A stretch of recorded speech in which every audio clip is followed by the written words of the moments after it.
efetivas para a sua superação. Nesta perspectiva, considero essencial que olhemos para a terceira Conferência dos Oceanos, agendada para o corrente ano em Nice, França, como uma oportunidade para se discutirem as principais preocupações que sobre esta matéria afligem o nosso continente. Tendo mais de 30 países costeiros, o continente deverá ter como objetivos a proteção dos ecossistemas marinhos, promover uma economia azul sustentável e intensificar as ações contra a pesca ilegal, a poluição marinha e as alterações climáticas, que são, na verdade, desafios gigantescos a que temos de fazer face permanentemente. Quero, desde já, manifestar a esperança de que esta conferência contribua para a segurança alimentar, para o reforço da resiliência costeira e crie condições para que se mobilize o financiamento internacional para projetos sustentáveis no quadro da economia azul. Excelências, neste ano da presidência angolana, vamos trabalhar em coordenação com a Comissão da União Africana para mobilizar maiores recursos financeiros por via do reforço da cotização de cada Estado-membro, para que possamos, assim, dotar-nos dos recursos necessários à realização de projetos e programas a nível continental, reduzindo, assim, a nossa dependência relativamente ao financiamento externo.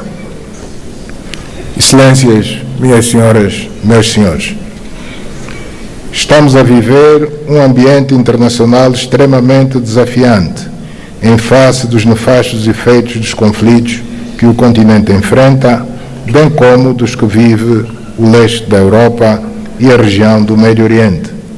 Apesar disso, temos a plena convicção de que se conjugar... Excellency, the Chairperson of the African Union, Your Majesties, Excellencies, Heads of State and Government, Your Excellency and dear brother, the Chairperson of the African Union Commission, ladies and gentlemen, in the interest of time, allow me to stand on already established protocol. Over the past centuries, the voices of Africans and people of African descent have echoed in various quarters with a singular demand: justice. Justice for the millions who were forcibly uprooted from their homes. Justice for those whose lands were plundered, wealth stolen, and dignity were stripped away. And justice for the generations that continue to face economic, social, and political disenfranchisement stemming from historical wrongs. As I draw my term in office as Deputy Chairperson of the African Union Commission to an end soon, a unique opportunity is offered to me and one of my teams, SIDO, to introduce to you the 2025 theme of the year, Justice for Africans and People of African Descent through Reparations. As we embark on this journey in 2025, we are guided by the words of the eminent Pan-Africanist Kwame Nkrumah, who declared, and I quote, "We face neither east nor west. We face forward." The African Union's Agenda 2063 envisions a continent that is integrated, prosperous, and driven by its own citizens, a continent that is peaceful. The strength of this Africa has always been in its unity and resilience. At this moment, We stand at the precipice of history, and together we shall pave the way for a more just and dignified future for Africa, the CARICOM, and Africa's global diaspora at large.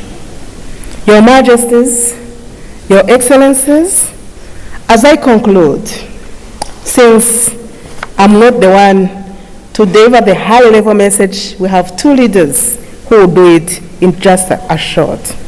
But let me take this opportunity to thank all our stakeholders who have journeyed with us.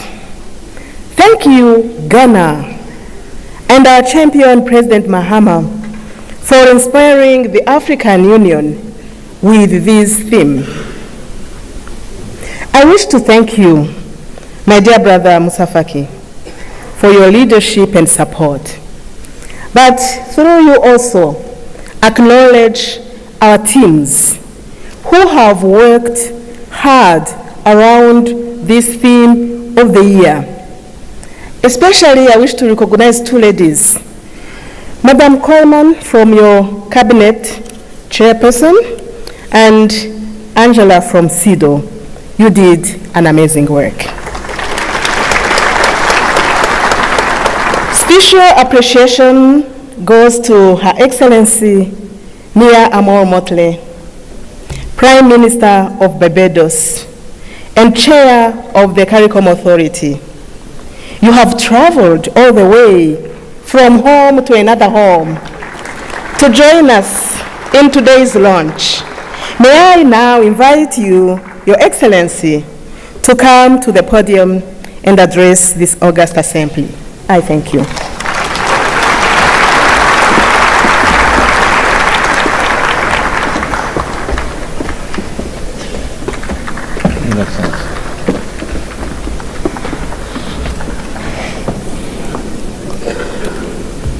Thank you very much, Madam Chairperson. Your Excellencies,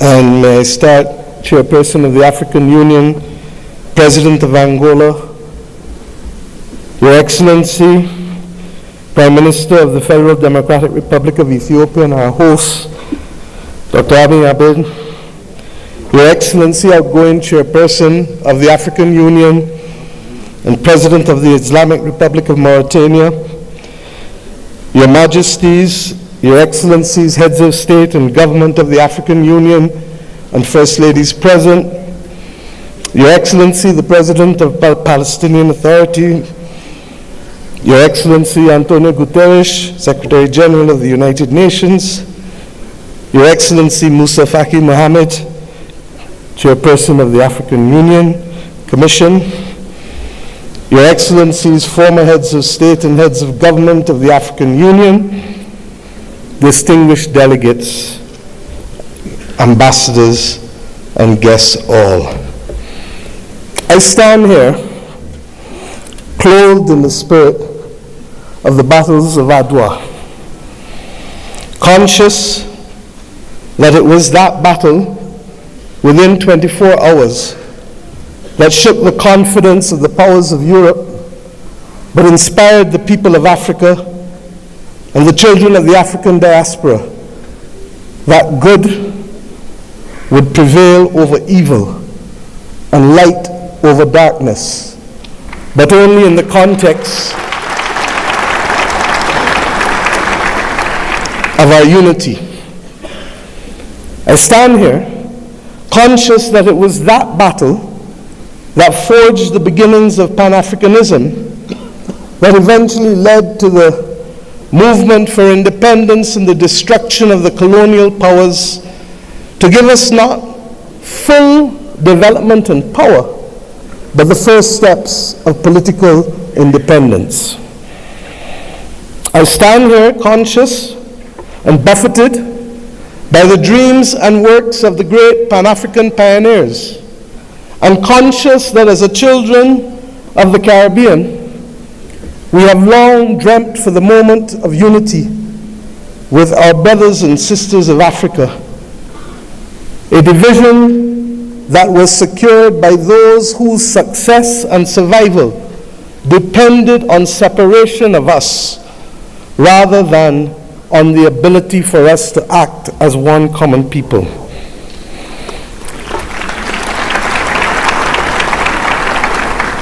Our relationship, you can say, was embryonic. But regrettably, as long as it has been and as related as we have been, it has been sporadic. And it is up to us as the children of independent states to determine whether the history of separation shall be our future or whether the spirit of ADDIS can be our inspiration to confront the challenges of a new world.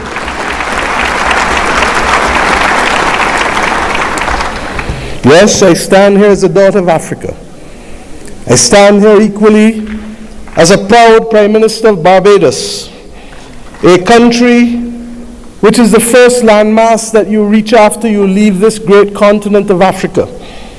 A country which became a hub for the wrong reasons, but today I come to Ethiopia to share with you in the Africa Union that we can be a hub now for the right reasons between our two peoples. I stand here as the proud chairman of CARICOM, the Caribbean community, recognizing that as a member of the 6th region of Africa, we have come to reclaim our Atlantic destiny.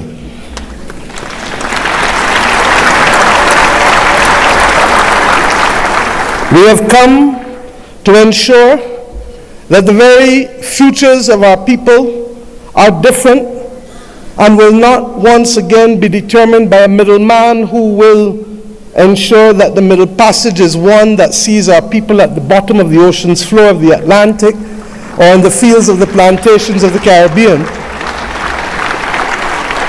but instead that it will be a future that sees our people, hears our people, feels our people, and that will determine in future that it is we who shall forge the manner in which we cooperate, integrate, and invest, rather than simply being victims of a past history.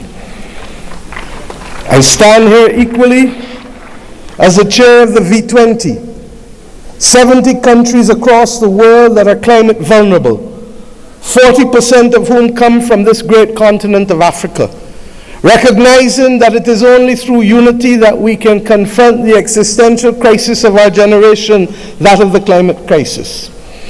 The Secretary General of the United Nations has already laid out, ably so, many of the iniquities that we continue to face in spite of political independence. It was His Majesty Haile Selassie who popularized and told us that there shall be no first-class or second-class citizens, words popularized by Bob Marley, learned by all of our people without appropriately recognizing the context in which he spoke and the mission which must be ours for generations until it is achieved.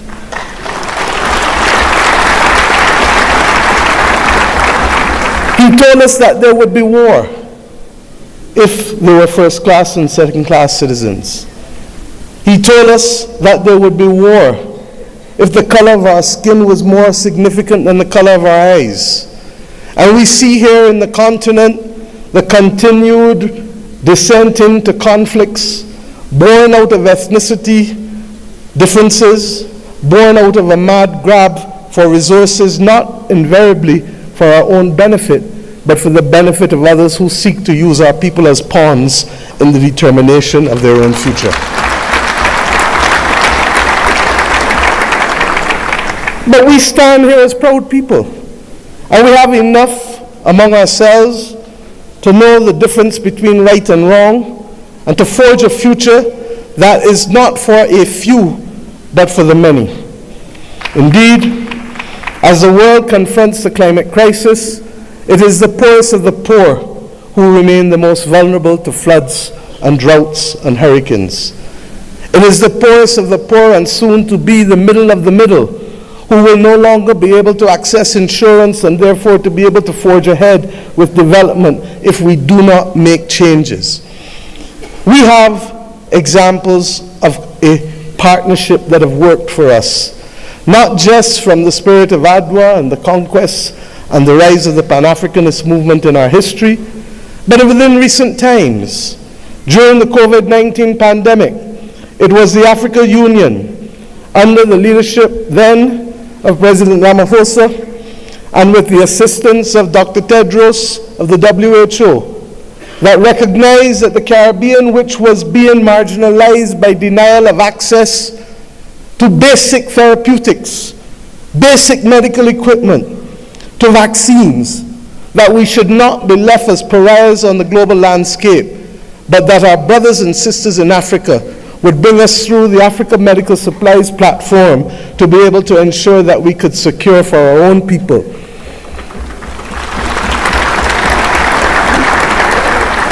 It was with the solidarity of many of you in the African Union that the Bridgetown Initiative has been able to take root and to make a case for a more modern and a fairer system that allows us to be able to access finance and to be able to put in place measures that allow us to be able to pause our repayment of debt during the period of necessity for rebuilding after horrific climatic events. We have seen how partnership helps us. We do not need any more evidence. What is required of us is to lead the way to peace, to prosperity, and to justice. And the reparations which we call for the international community to be able to recognize, first and foremost, with that which we ask from each of our children: say sorry. Say sorry, and mean it.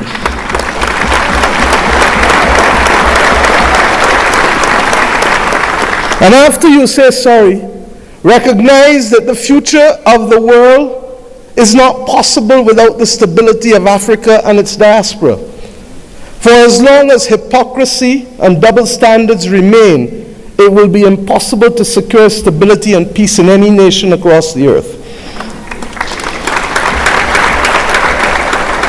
The reparations that we call for, beyond sorry, must be for fair access and development and compensation, because we each started the journey of independence with a chronic deficit. A deficit of resources, a deficit of fairness, a deficit of opportunity.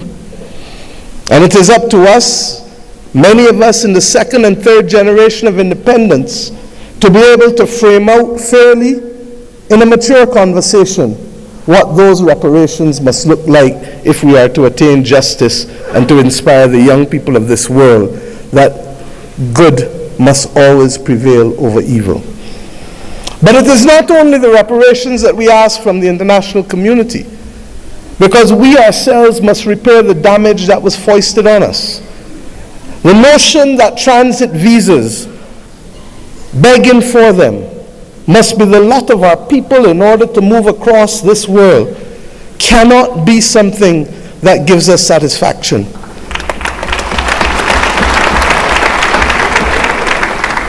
To go east and to go west, we are forced to go north.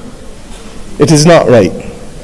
And it is not beyond the heads of government and heads of state, of the region, of the Caribbean community, and of the continent of Africa to determine that we must stop talking about, but simply do what is necessary to build the air bridges and sea bridges to guarantee that we control our destiny.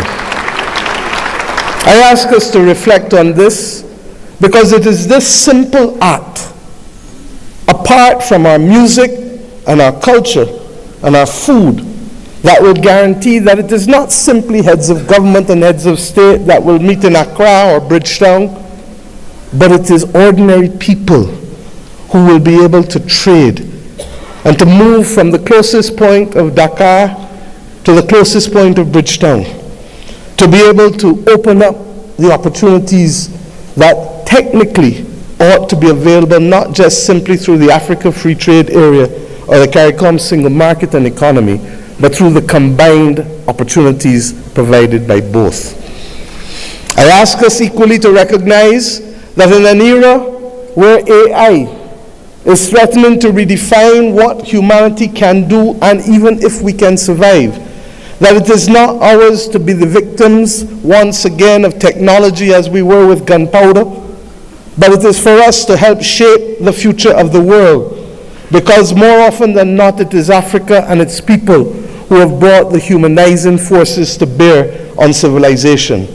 And if we are to be the cradle of civilization, then we are to be the protectors of people and planet, of humanity, as we go forward. And some watching on may say, how? And I say, how not? How not does a continent that has 40% of the world's minerals not be in charge of helping to secure the destiny and stability of the planet? How not does the numbers of our two communities, who constitute a third of the world's states, not act in singular purpose to forge the kind of world that we want, and to be able to ensure that the institutions that deny access to us, to hear our voices as reflective of the continent and of the small island developing states of the world? How do we not secure that admission, which is not only just, but a moral imperative if the world is to have stability in this 21st century? My friends, I ask you, how do we not secure this victory when 1 in every 5 and possibly 1 in every 4 persons on the planet will come from this continent and its diaspora? Those who lead today have a moral imperative, not just to our citizens in our own countries, but above all else, to unity. The spirit of ADDIS demands of us that we recognize that even in the face of the greatest technology being foisted upon us, that we can rise and win if we act in unity. This has been a message not given by our generation alone, but by previous generations of African and Caribbean leaders. But we ask ourselves, why does it elude us? And the answer comes not from outside, but only from within.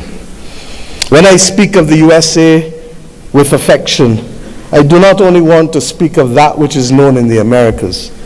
I want to speak about that which ought to have been possible if the 1884 Berlin talks did not take place. The possibility of the United States of Africa, which is as diverse as India, which is as diverse as China in terms of ethnicity and language and religion, but which is entirely possible if we see not ourselves first, but we see the unity of ourselves together. This may be the cry of a naive and romantic daughter of Africa. But if that is the case, I prefer to die being a naive and romantic daughter of Africa than one who is cynical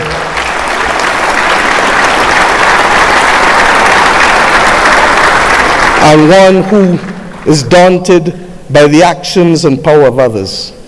We know what it is to stand in unity with you to fight apartheid and to fight for the liberation of the peoples of Africa. For when President Castro stood to send people from his own country to southern Africa to free your people, it was in my own country that the planes refueled, ensuring that that battle was possible.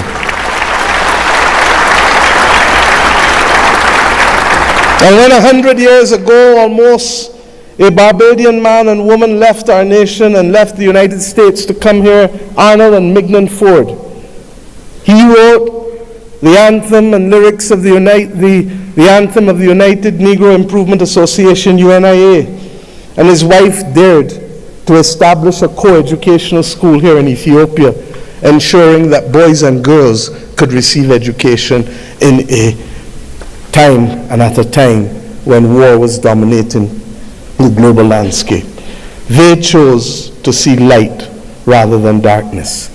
I ask us today in tangible terms that will allow our people to travel, that will allow us to pool our investments to ensure that the people of Africa not be denied the electricity that is so necessary as a platform for participation in the new world. I ask us not only to pool that investment, but to also ensure that we pool our voices, because there is too much division in this world today. There is too much war and there is too much conflict. And we know what precipitates and causes that. If we leave Addis Ababa with the commitment that the world is not going to be safe without a prosperous and stable Africa, then we understand what is the moral imperatives we must undertake in each of our countries to secure that unity of purpose and to secure ultimately the saving of the people and planet. I ask you today to recognize that, and I thank Prime Minister Abiy Ahmed for agreeing that the first in-face summit of CARICOM and the African Union should take place here in Addis Ababa on the 7th of September of this year of our Lord.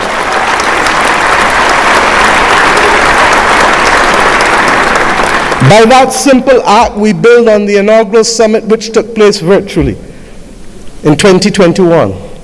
But more importantly, we seek to regularize and to establish as a permanent point of interaction the unity of which I speak and call for. And I ask you as I leave this podium to recognize that we too in the Caribbean want to see you. Indeed, in my own country in Barbados, we will celebrate the Caribbean Festival of Arts, the 15th CariFesta, from August 22nd to August 31st. And we do so not only asking for those from Cuba and Bahamas in the north, to Venezuela, to Suriname and Guyana in the south, to Belize in the west and the Eastern Caribbean to come together to express our commitment to each other creatively through food and fashion and music and dance and art and sculpture, and talk of philosophy, talk of religion, talk of who we are, talk of the future. I ask us to recognize that we celebrate this year our resilience, and that we do so not only asking the people of the Caribbean to come, but the people from whom we came here in Africa, in India, in China, and the continent to which we went, in particular in Central America and Latin America. This is our moment to show the world that we were not simply apostrophes to the history and the modern history of humanity, but that truly we are the ones who can level the playing field and to create the opportunities that will allow the world to see people, hear people, and feel people, and to value the planet and its biodiversity at the very time when it is greatest in crisis. Let us remove the scars of history and be firm craftsmen of our fate, recognizing that the only people who can stop us now are we, but ourselves. We have to emancipate ourselves from mental slavery and to build the future that our people want of us, and to give them that pride that is theirs. And we must do so in the spirit and with the results of ADDIS. Thank you.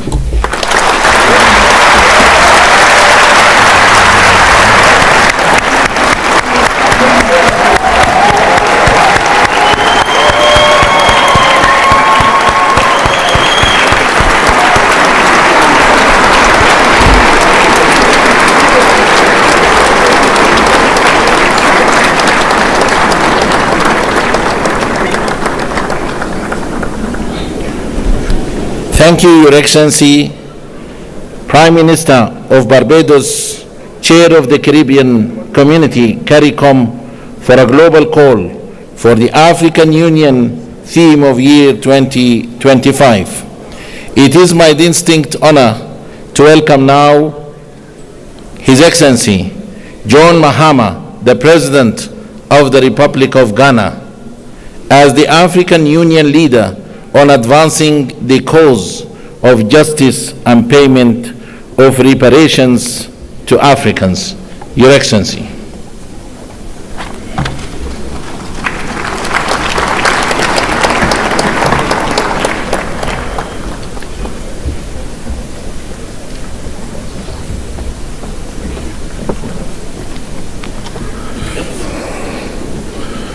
Thank you. Your Excellency, Chairman, President of Angola, Your Excellency, Prime Minister Abiy Ahmed of the Federal Democratic Republic of Ethiopia, Your Excellency, Chairperson of the African Union, and in the interest of time, may I just proceed on established protocol and say, Your Excellencies, my colleague, heads of state, distinguished citizens. It's a privilege to address this historic launch of the African Union theme of the year 2025, and I quote, "Justice for Africans and the people of African descent through reparations," unquote. This moment marks a significant milestone in our collective pursuit of justice, equity, and the long overdue recognition of the historical injustices that continue to shape the lives of Africans and the people of African descent worldwide. At the 37th Ordinary Session of the Assembly of the African Union in February 2024, our heads of state and government made a landmark decision to dedicate the year 2025 to the cause of reparatory justice. This decision underscores our collective commitment to addressing the historical injustices and their lingering consequences that have impacted generations of Africans and people of African descent. It aligns with our broader struggle for liberation, unity, and socio-economic empowerment as enshrined in Agenda 2063, the Africa we want, a vision for an integrated, peaceful, and prosperous continent. Your Excellencies, the transatlantic slave trade was one of the most heinous crimes against humanity, spanning about 400 years and forcibly displacing more than 12.5 million Africans.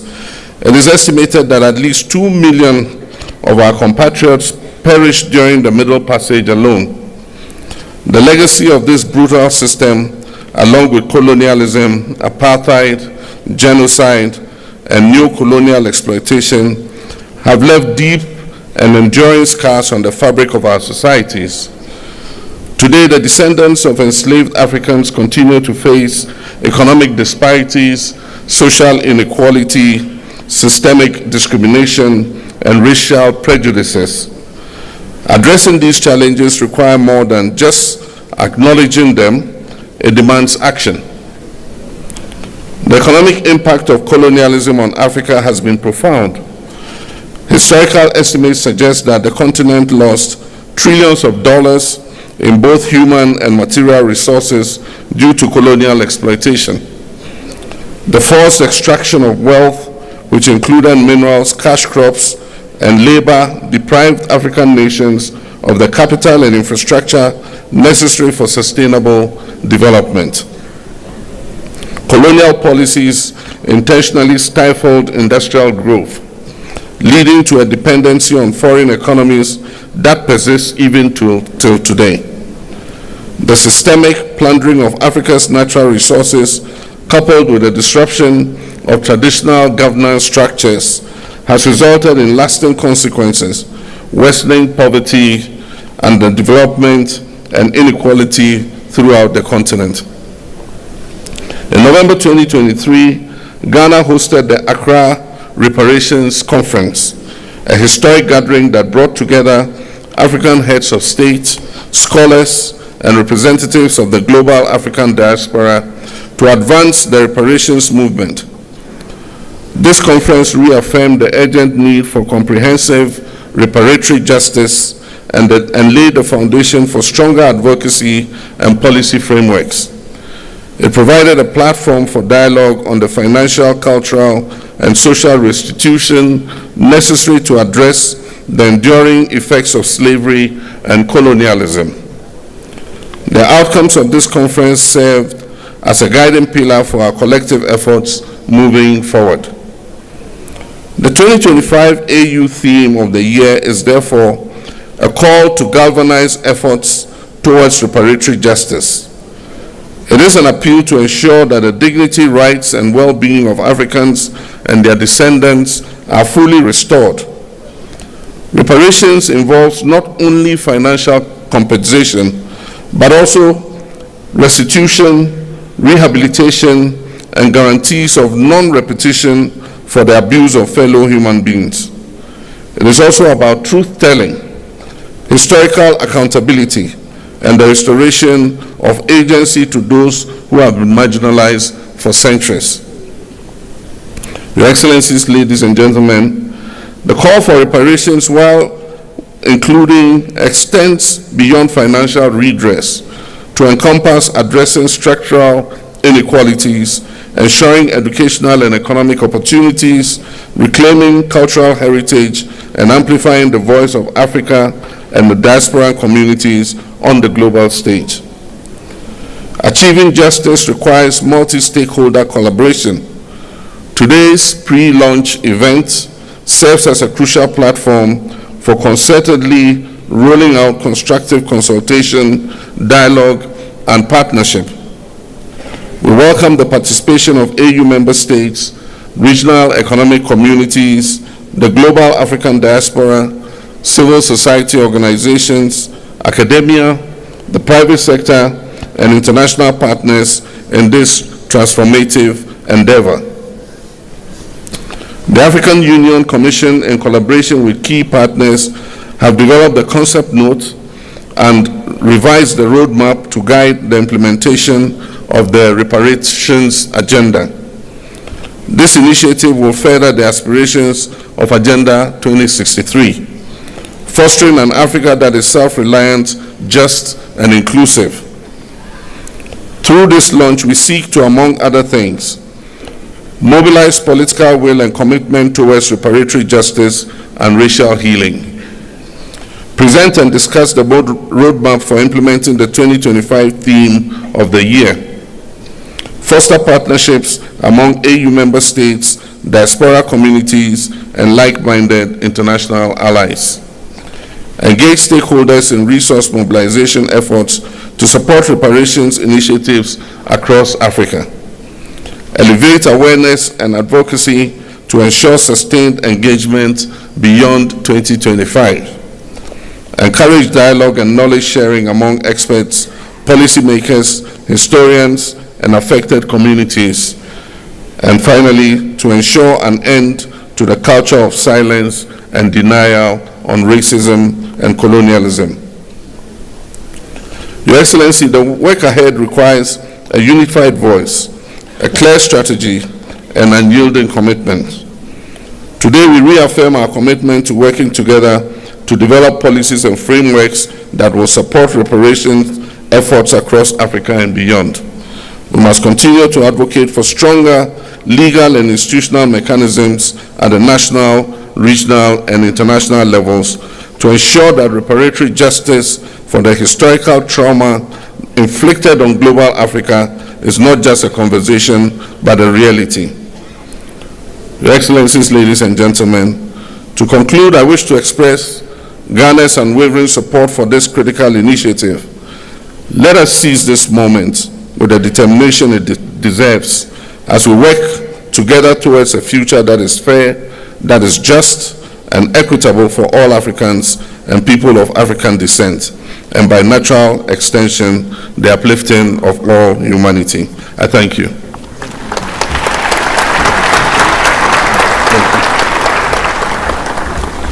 Thank you very much, Your Excellency. Allow me now, Excellencies, ladies and gentlemen, to move to the family photo while calling the rest of the respective delegates to remain in their seats. Remain in their seats, please, to ensure the smooth organization of the family photo.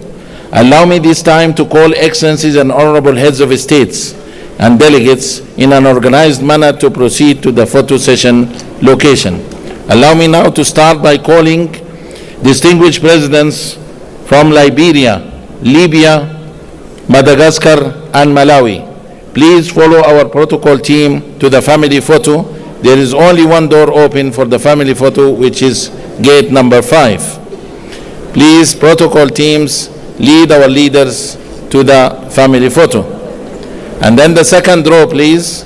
Distinguished presidents and heads of states from Cape Verde, Cameroon, Central African Republic, Chad, Comoros, Congo, Cote d'Ivoire, Democratic Republic of Congo, Djibouti, Egypt, Equatorial Guinea, Eritrea, Swatini, the Gambia, Ghana, Guinea-Bissau, Kenya, and Lesotho. Please follow our protocol team to the family photo. Excellencies, presidents and heads of delegations from Sierra Leone, Somalia, South Africa, South Sudan, Tanzania, Togo, Tunisia, Uganda, Zambia, Zimbabwe, Algeria, Benin, Botswana, and Burundi. Please follow our protocol team to the photo session location. Honorable presidents and heads of delegations from Mauritania, Mauritius, Morocco, Mozambique, Namibia, Nigeria,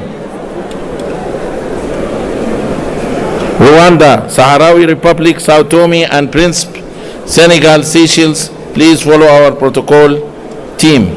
Excellency Prime Minister of Barbados. They went? Okay.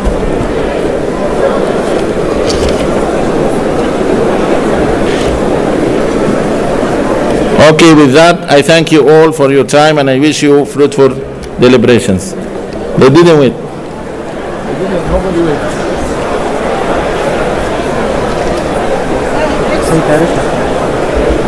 Yes. They will change. I have my team.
Yes, Ambassador. Please call the press and observers to come. Yes, please. Press and observers to come. Hello. The press and the observers to come. Open the doors and press. Call the press to the Nelson Mandela Hall For closing. for closing. Yeah. Okay, I'm in the store. Quickly. Okay, will come out. I'm in the store. Excellencies, ladies and gentlemen, may I call press and observers who are waiting outside, please security protocol to assist in bringing them in the room so that we can start the closing session. Thank you.